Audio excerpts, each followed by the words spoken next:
Last episode that నోట్లో తినని ఎల్ని కలిసేలా ప్లాన్ చేసి తన ద్వారా ఎల్ పేరుని తెలుసుకొని ఎల్ని అలాగే టాస్క్ ఫోర్స్లో పనిచేస్తున్న వాళ్ళందరినీ చంపేయాలి. ఒకసారి నా పని పూర్తయ్యాక ఈమెను కూడా చంపేస్తాను.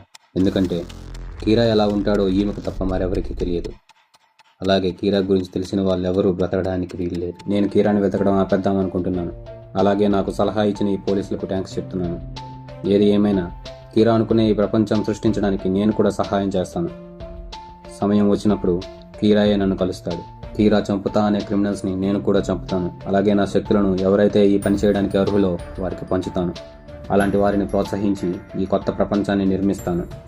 ఏంటి నా శక్తులను పంచడమా? లైక్ ఏగామి, ఒకవేళ ఈ అమ్మాయి చావుకి కారణం నువ్వే అని ఏమాత్రం తెలిసినా నేను వెంటనే నా డెత్ నోట్ బుక్ లో నీ పేరు రాసి నిన్ను చంపేస్తాను.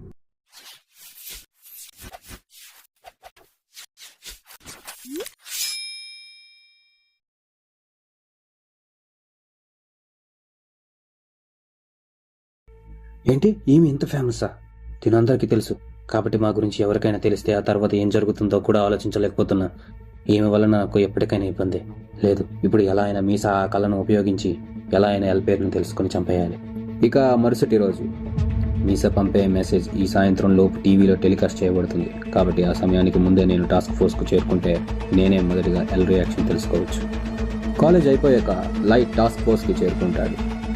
హే, నువ్వు సరైన సమయానికి ఇక్కడికి వచ్చావు. ఇప్పుడు మనకి సెకండ్ కీరా నుండి ఒక మెసేజ్ వచ్చింది. రియాక్షన్ చాలా తొందరగానే వచ్చిందే. ఇదే చివరి మెసేజ్ అనుకుంటా. ఇది చూస్తూ ఉంటే కీరా ఇంకా సెకండ్ కీరా ఎలాగో ఒకలా కలిసి ఉంటారు. అది నువ్వెలా చెప్పగలుగుతున్నా? హే కమోన్, నువ్వు ఇదంతా చూశాక నేను చెప్పిందే చెప్తావు అనుకున్నాను. ఫస్ట్ కీరాని కలవాలని తప్పించాడు. ఇప్పుడు కీరానే నన్ను కనిపెడతాడని అంటున్నాడు. ఇప్పటికిప్పుడు అంత తొందరగా మనసు ఎలా మార్చుకుంటాడు? అది మాత్రమే కాదు, కీరా ఎవరినైతే చంపుతాడనుకుంటున్నాడో వాళ్ళనే వీడు కూడా చంపుతా అంటున్నాడు. కీరా ఎవరినైతే చంపాలనుకున్నాడో వీడికి ఎలా తెలుస్తుంది? దీన్ని బట్టి చూస్తే ఈ మెసేజ్ యొక్క అసలు ఉద్దేశం వాళ్ళ కలిసిన విషయం మనకు తెలియకుండా ఉండాలని. నేనేమనుకుంటున్నా అంటే వీళ్ళు ఎవరినైతే చంపాలో ముందుగానే నిర్ణయించుకుని ఉండి ఉంటారు. దీనిని బట్టి చూస్తే కీరా చాలా అజాగ్రత్తగా ఉన్నాడనమాట. అవును, నేను బలంగా నమ్ముతున్నాను. కీరా పొరపాటు చేసినట్టే ఉండవచ్చు, లేదా వాళ్ళు కలిశారన్న విషయం మనకి ఇండైరెక్ట్ గా తెలియాలని కూడా ఈ మెసేజ్ ని పంపి ఉండవచ్చు. వీళ్ళు ఒకటిగా కలిస్తే వాళ్ళ వలన మనం పెద్ద ఇబ్బంది ఎదుర్కోవాల్సి వస్తుంది. అంతేకాకుండా లైట్ కీరా కాదు అనడానికి ఇది కూడా ఒక రీజన్ అని నేను అనుకుంటున్నాను. అసలు నువ్వేమంటున్నావు? నిజంగా లైటే కీరా అయి ఉంటే సెకండ్ కీరా నుండి మనకు మెసేజ్ ఇలా వచ్చి ఉండేది కాదు. నేను ఎలా అయినా టీవీలో కనిపించేలా లైట్ ప్లాన్ చేసి ఉండేవాడు. రియూజాకి నేనే కీరాయి ఉంటే నేను ఎప్పటికీ అలా చేయను. ఎందుకని? నువ్వే ఎల్ అయి నేనే కీరాయి ఉంటే నాకు నీ గురించి బాగా తెలుసు కాబట్టి ఎల్ ఎటువంటి పరిస్థితిని ఎదుర్కొన్నప్పటికీ కూడా తన ఫేస్ ని టీవీలో చూపించాలనుకోడు. అలాగే తన బదులు మరొకరు చనిపోవడానికి కూడా ఇష్టపడతాడు. అయితే నీకు తెలిసిపోయిందన్నమాట. చూడు లైట్, నువ్వు ఇంతకు మించి ఏం మాట్లాడినా నేను దానికి ఒప్పుకోను. క్షమించండి నాన్నగారు, కాకపోతే కీరా కేసుని మనమేగా ఎలా అయినా సాల్వ్ చేయాలి. అంతేకాకుండా నేను ఈ విషయం ధైర్యంగా చెప్పగలను, ఎందుకంటే నేను కీరాని కాదు కదా.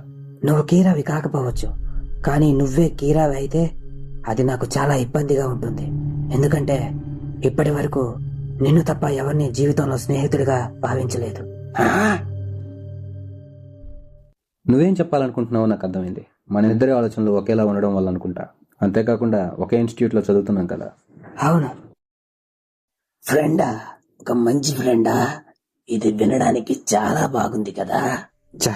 రియూజాకి, నువ్వు కీరా మరియు సెకండ్ కీరా కలిశారన్న విషయం తెలుసుకోవడం అంత సమస్యం కాదు. వీడిని ఎలా అయినా నా దారి నుండి తొలగించుకోవాలి. ఇప్పుడు ఉన్న పరిస్థితులను బట్టి నేను మీసతో ఎవరికి కనబడకూడదు. నేను నిన్ను చూడకుండా ఉండలేకపోయా, అందుకే మీ ఇంటికి వద్దాం అనుకున్నా. లోపు నువ్వే కనిపెట్టావు. నా జీవితంలో మొదటిసారి ఒక అమ్మాయిని ఇంతలా ద్వేషిస్తున్నాను. సరే, ఇంటికి వెళ్ళి మాట్లాడుకుందాం. రేమ్, నీకు మీసా ఎంతకాలంగా తెలుసు? నేను చాలా సార్లు సినిగామి ప్రపంచం నుంచి తనని చూసేవాడిని. కొన్ని కారణాల వల్ల తనపై నాకు ఫీలింగ్స్ కలిగాయి. అందుకే నేను తనని ఇష్టపడ్డాను.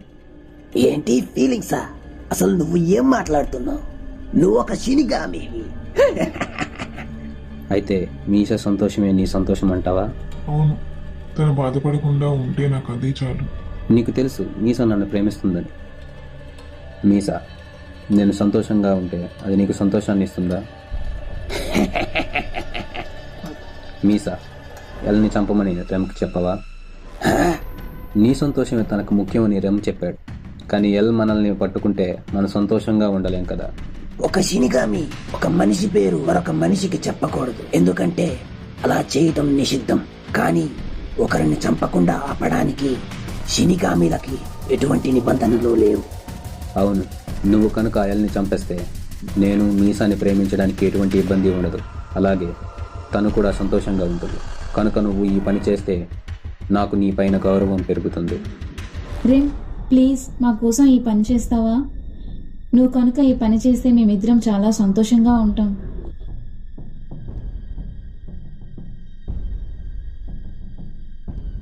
ఇది జరిగేలా లేదు.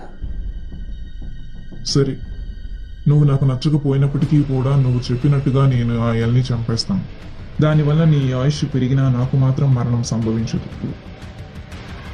మొత్తానికి ఎల్ చనిపోబోతున్నాడు అన్నమాట.